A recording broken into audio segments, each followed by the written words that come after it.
So you grew up around his paintings. Do you have memories of his studio? We visited it in 1987, just before my mother and I immigrated.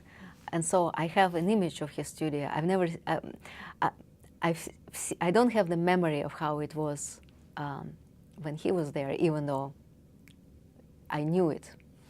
The studio was on the top floor of the 6-story building in the older part of Leningrad.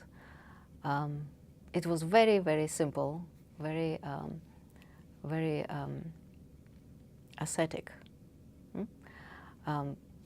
Just simple wood floors. This is actually the memory of my mother's remembering the studio. There was a big glass window, and during my grandfather's, some of the glass was broken, and sometimes he would just fill it with a rag or leave it open, and he had nothing fancy, nothing luxurious there. Very simple wood furniture, hardly anything. Cold water. When the building was upgraded to bring hot water, he refused. No. This would be too much disruption to my work. I have no time for that. And so all these years, he had a studio, 30, 25 years. He just lived with cold water, and that was enough.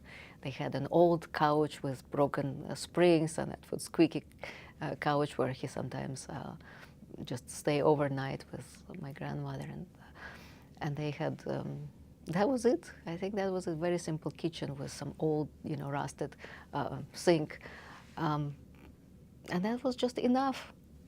And he never let anybody, even my grandmother, dust, or because it would disrupt the very rigid order that he had, that only New could figure out.